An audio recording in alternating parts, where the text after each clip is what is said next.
When you feed AI models, you're handing them data. And similar to people, if they receive bad information, they're going to put out bad results. So at the start, having that data platform gives you a nice foundation.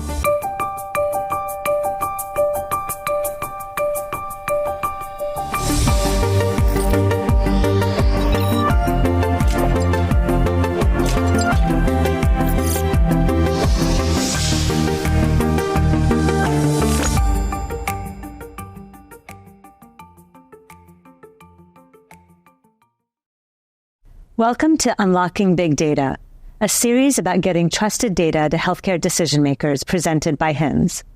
In December 2023, HIMSS Market Insights conducted research with 100 healthcare leaders to understand perspectives on the use of data analytics platforms.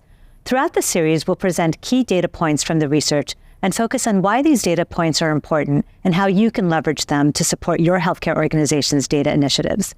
Today, I'm joined by Luis Ahumada, Director, Health Data Science and Analytics, Johns Hopkins All Children's Hospital, and Jake Hochberg, VP Analytics and Chief Analytics Officer at Arcadia. Welcome, Luis and Jake.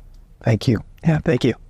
According to the research, 3 in 5 healthcare leaders in smaller organizations with less than 2,500 employees say that their organizations are not currently building or running AI models on their systems. And leveraging AI, ML, or LLMs is significantly more top of mind for respondents in larger organizations.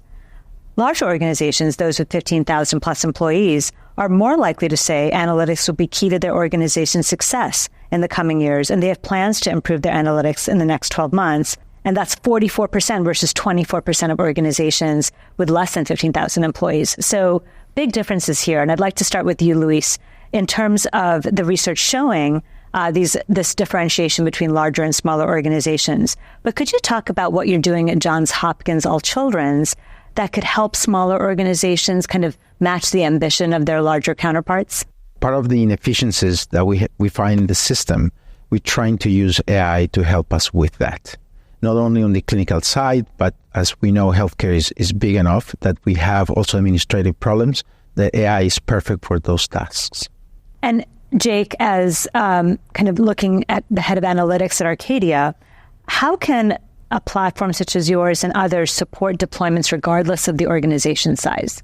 Absolutely. They help in a few different ways. So an analytics platform can help ensure that your data is cleaner. By having all of your data in one place, by consistently analyzing and looking at it, you're going to have a higher quality data asset. When you feed AI models, you're handing them data. And similar to people, if they receive bad information, they're going to put out bad results. So at the start, having that data platform gives you a nice foundation. But then additionally, you do have the ability to plug in models from external sources and transfer data more easily because you have it in one central place. In terms of improvements that can be made, I'd love you to dig into maybe a specific example or two, Luis, where a smaller organization can really get started, and maybe talking a little bit about booking and cancellations would be interesting because there's many components in which the AI fits in there. We've been talking about scaling for a long time. It's a big problem. Every organization has that challenges. And we have been analyzing that data for quite some time. So we do understand the problem. Now, AI can help us with, chatbots, for instance, to reach out to the patients directly. And some research before have shown that email is arcane. People don't use it anymore. Calling people, they don't answer the phones. But chatting, they feel really, really good about it. And with that technology behind and, counting that it will be a human in the loop when the technology is not able to answer certain questions, we can increase the number of people that we can see, right? So analyzing that data using AI, for instance, we can see how far people live from the facilities. Is that facility that we send them the right one for the direction of traffic? Do they have problems with transportation, financial problems, things like that, right? So that in that way, we can not only communicate with them, but make the decisions that are going to allow them to have the care that they deserve. In a sense, is it counterintuitive that maybe the smaller organizations have more of an opportunity with conversational AI or generative AI?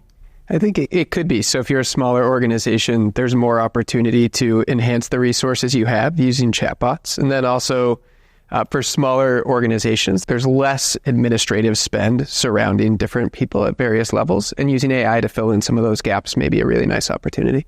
Well, thank you both for helping set the stage and showing that even the smaller organizations have a very important role to play and can be leveraging these technologies. Thank you so much. Thank you. Thank you. Be sure to catch the companion HIMSScast podcast for more on how to fully unlock your organization's healthcare data through AI. For HIMSS TV, I'm Indu Subaya.